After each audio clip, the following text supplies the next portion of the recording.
Hello, Sophia. How's it going? I'm Gerald, one of the hiring managers. Hi, I'm David, also one of the hiring managers here. Sophia, it's so nice to meet you. But before we start, let's go through some simple questions. So can you tell me about yourself and your goals for the future, please? Okay, so I've been in sales for about 3 years now. I've been top sales rep at my firm for about the whole term for 3 years. I do like my placement there, but I'm hoping that Diamond has a better work-life balance. I've read on your website that you guys care about the life to work ratio, and that's what I'm currently looking for. Great. Thank you very much. In your opinion, what makes a team successful in a customer-focused environment like Diamond Storage? And can you tell me about a time when you had an altercation with a team member and how you managed that? Yeah, so what I think a team needs is communication and organization and leadership. I had a time back at one of my old establishments where I had one of my employees that weren't very happy with me, which led to them slacking on task because they thought I didn't share the workload completely fair. So I set up a meeting with them, discussed, empathized with them. I told them how I felt I was playing just to our strengths. And then he told me about how I could share the workload a little bit better, and we ended up into a compromise. Great answer, Sophia. And then also, what strategies would you use to make a guest feel valued and welcome from the moment they walk in? Okay, so I would let the customer walk in. I would greet them right away, stand up from whatever I'm doing, or just make sure that my full focus is on the customer. I would not ask questions like, can I help you, or something like that, just because it can lead to the conversation being closed. Instead, I would lead with questions like, is this commercial or residential storage? Or is it, are you just starting your move? Something that is related to Diamond that doesn't just lead to a conversation being ended. This allows me also to get to know my customer a little bit more, and I can upsell them more product. All right, perfect. Thank you very much. Can you tell me about a time when you went above and beyond to provide excellent customer service? What was the situation and what was the outcome? Yes, I can. Again, at my current establishment that I'm currently at, I had a customer come in and wanted a car, a van kind of thing. She wasn't happy with her old vehicle, and I just made sure that she knew that we didn't mean to sell her something that wasn't for her. I showed her some other things that are more related to being a mother, being a working mom, especially like a van that is very more reliable and more room to have the kids in and more bags and things like that. Just made sure that her needs are met and her needs are valued at our establishment.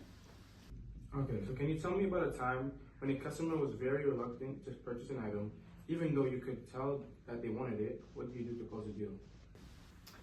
Okay, I had one of, again, at my current establishment, I had a customer walk in and wanted this new Mercedes-Benz. They were reluctant on buying it just because it was a little pricey, but again, they were looking for a more luxury model. So I made sure that the product I had some deals within it and some sales. Made sure I knew the knowledge of what the product insured for the guest or the customer. And then made sure that they knew all the perks that came with this vehicle, the sales that I could provide, and eventually they did seal the deal with that car.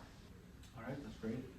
A guest approaches you with a complaint about the recent experience. Walk me through how you would handle the situation to ensure their satisfaction. So I would make sure that the guests knew I was listening to them. I would stay calm and collective while speaking to the guest.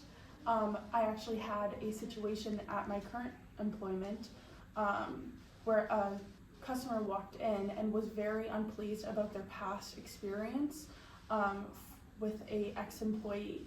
I ensured them that the ex-employee no longer works for the company, and made sure that they knew I would help them as much as I could, and I asked questions so I could help. That's great, thank you very much. Great. Can you describe a time you encountered an unexpected challenge at work? how did you resolve it, and what do you do to learn from the experience?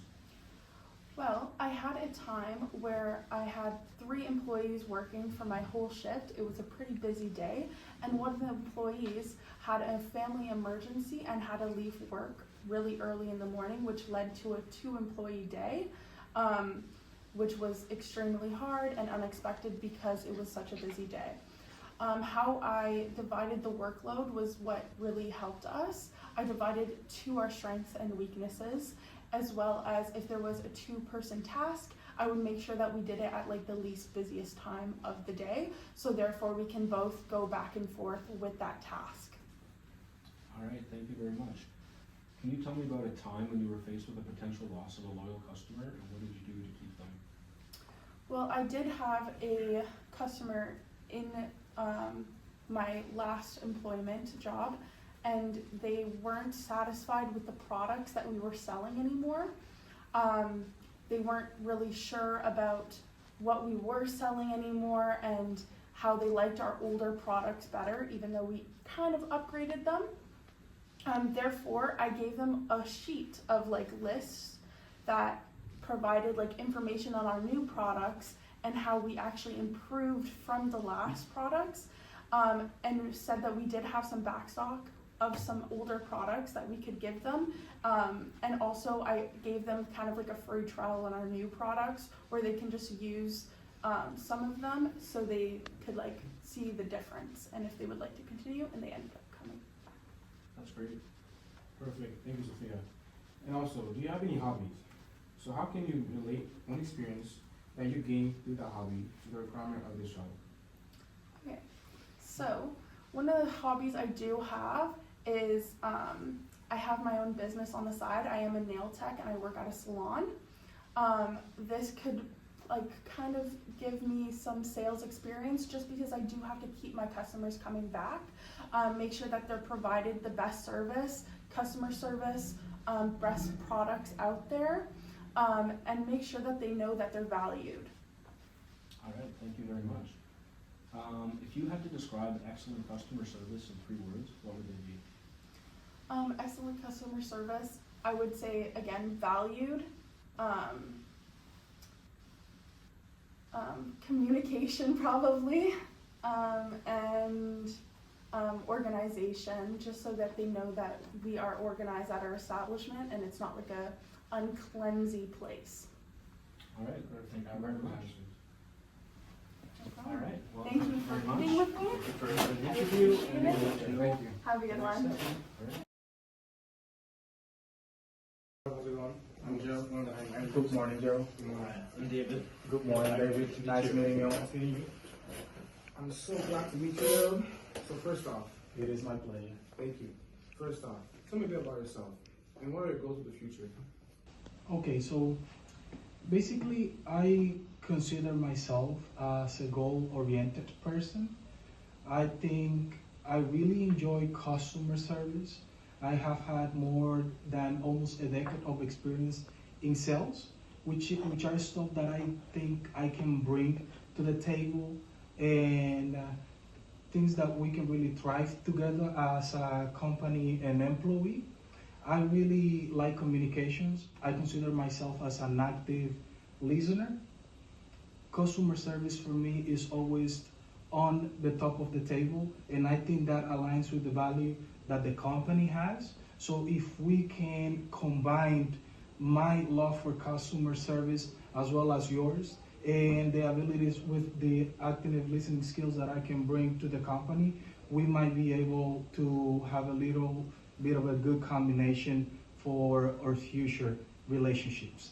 And if we talk about our goals, basically, I really want to keep developing my sales skills as well as my customer service skills, but I'm also open to learn any other type of abilities that the company might be open to teach me, and I'll be really open to learn that in the long run, in the short run, and in the long run, I want to create a really long career with your company and the work environment that you have created here. So I hope I can be a fit for it. All right, thank you very much. That was a great answer. In your opinion, what makes a team successful in a customer-focused environment? And can you tell me about a time when you had an altercation with a team member and how you solved that? The first thing that I'll say can make a team successful in that kind of environment will be communication, as I previously mentioned.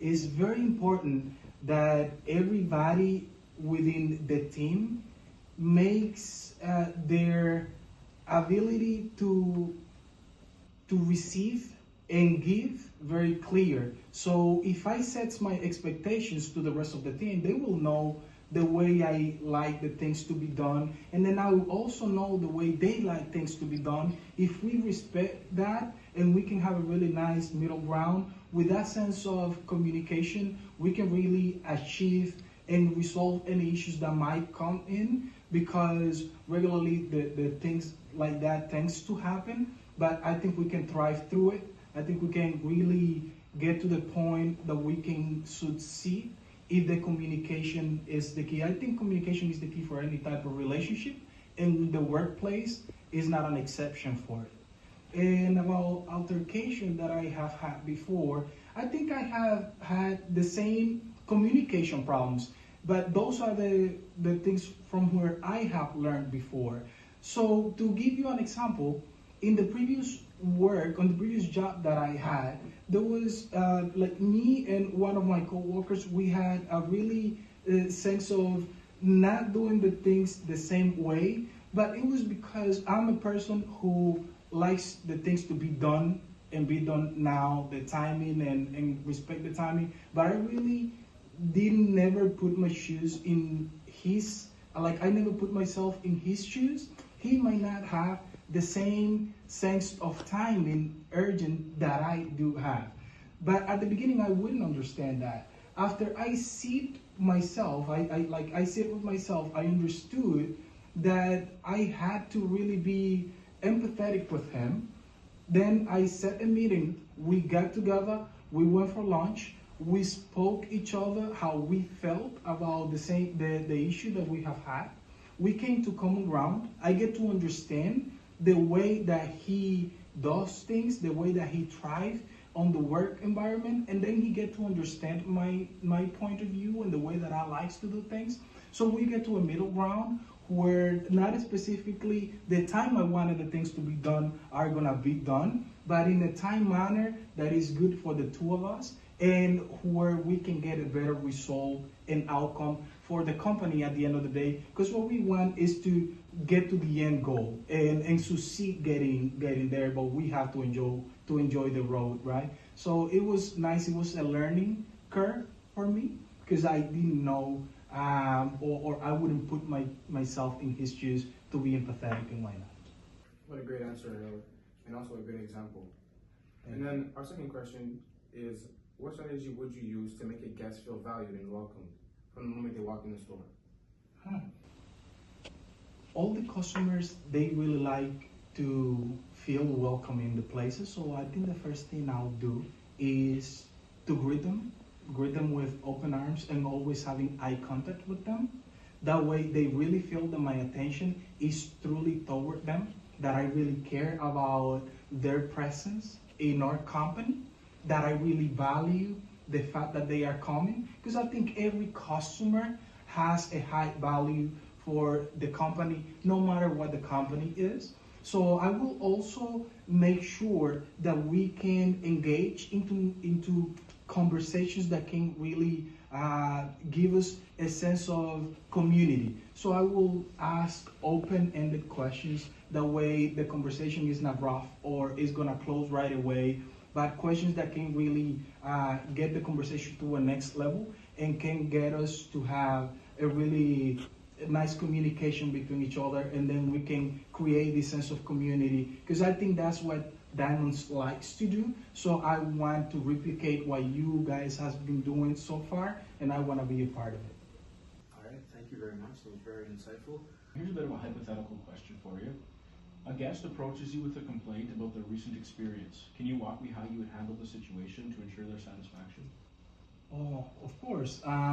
First of all, it will be very important for them that they feel heard, that they feel listened to. So I will listen to whatever they have to tell me what the complaint was. I'll be openly and focus on them, putting all my attention toward them so they can really feel appreciated and they feel that I'm listening to what they have to say.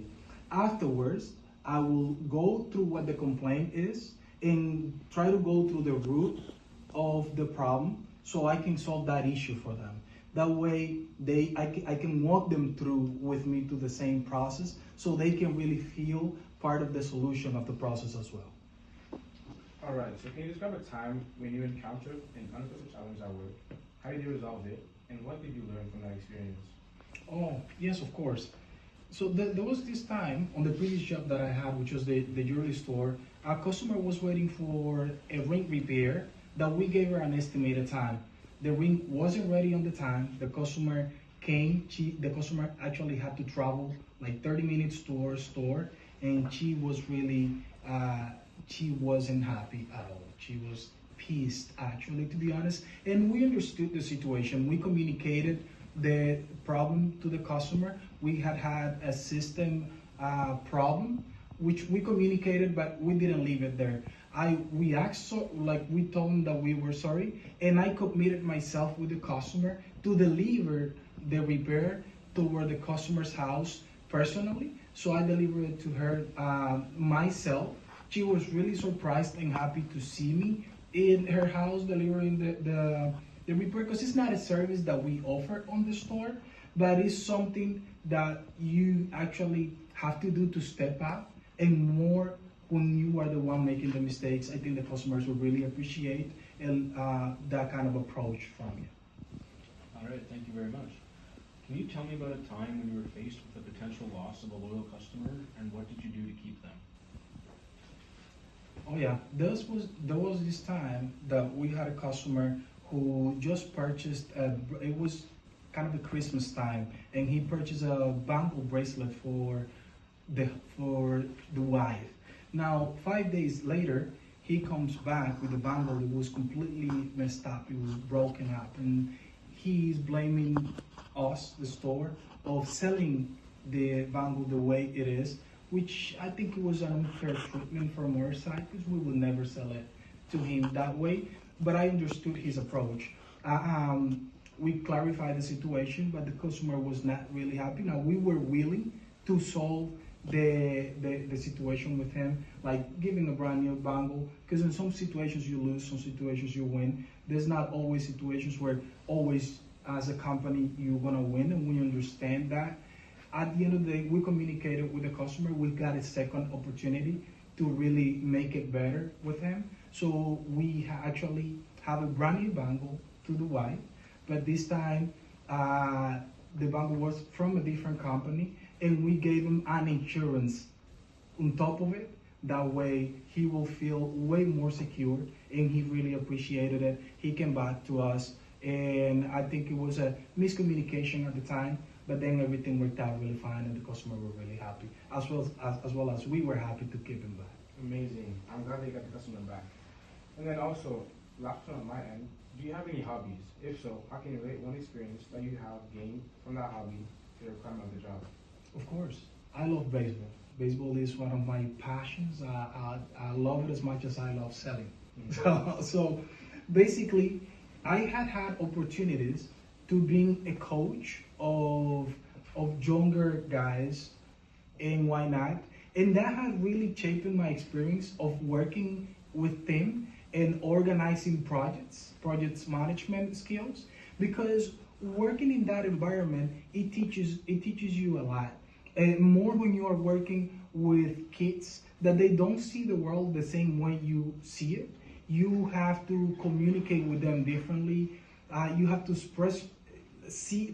look for routes on how they can understand the message that you want to give them, so you can get the best result out of it. And I think that learning process of that environment really have shaped my abilities to work with them, and my patience also toward my coworkers and whatnot. And I have implemented some of those strategies in my workplace, and they really have given me good results.